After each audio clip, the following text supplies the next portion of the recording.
when he joined, found it an enjoyable experience. He was gorgeous. He had long curly hair, very pretty. So he must have worried about that a bit. So I think the Bond drama group would absolutely straighten him out there.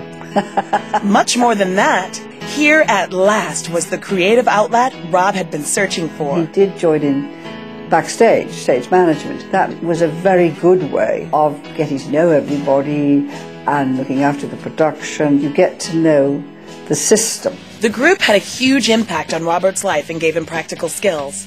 This helped him keep his feet on the ground amidst all the recent hysteria. Our Rob Sass journalist Charlotte has gone to visit the place it all started. I'm on the road where Rob got his break. We went to Barnes Charity Players, which is a production company in Kitson Hall. They do productions like 3 times a year. Did you see him in the play? I think my mum did. Did you meet Rob, or did you see any of the shows? I've met him a few times actually, but in the local pub. Oh, and what's he like? He's lovely. He was a normal, lovely, very well-bred, handsome guy. This place is really important to the community. Many other kids are now using it, and he's been back, and it gives them kind of lots of hope that maybe they'll touch the stardom he has. But he's just an ordinary man from Barnes. I can honestly say I know it would have changed his life. We had the best he could ever have hoped to be introduced to. Cooks Gordon was the National Theatre production manager with Laurence Olivier, and he was our production manager. Rob took small parts in productions like Macbeth and Guys and Dolls here, and his onstage confidence grew. Our skinny, likable teen had finally found his calling. Our pets like being in front of an audience, and they seemed to like him right back. I think he thought his career would go into the theatre. Maybe got a couple of dramas on the BBC, something like that, and gone a little further. I don't think he thought worldwide fame, superstardom, was going to come this fast or this furious. When Rob was taking part in amateur productions at the Old Sorting House, the big breakthrough came in Tess of the D'Urbervilles. He played the role of Alex d'Urberville, who is very much the villain of the piece. Robert was discovered while he was appearing in a play with the Barnes Theatre Group.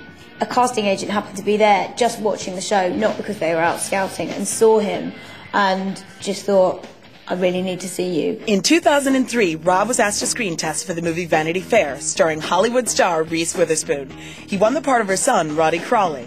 Everything was coming together for the 17-year-old. People quite quickly saw that Rob had real talent, and they began to nurture it. The actress Isla Blair lived next door to Rob's parents, and so when she began to realise that he had some talent, she began to encourage him, to nurture him, to take him under her wing. This was absolutely the right kind of atmosphere in which he could flourish. And so he took his first steps on the ladder of superstardom, playing the heroine Becky Sharp's son in this major Hollywood drama. He was only 10 years younger than his on-screen mother, which might be one of the reasons that those scenes never actually made it on screen. They were cut. Reese Witherspoon confessed she found it awkward having somebody so hot playing her offspring. Rob was on his way. His next screen role took him to South Africa for quirky German fantasy epic, The Ring of the Nibelungs. Rob went off to South Africa to play the part of Gisela, a minor role, with all these, dragons rushing about the place and people giving one another love potions. He just looked awful. He wore this just dire sort of leather doublet. He's quite oddly posh and high-voiced in that, but there's worse accents, so he doesn't stand out as the worst thing of it. And it's something, isn't it? It's on the CV, and we're up and running. 2 film roles had given the nice middle-class boy from London a much-needed confidence boost. He was going to need it.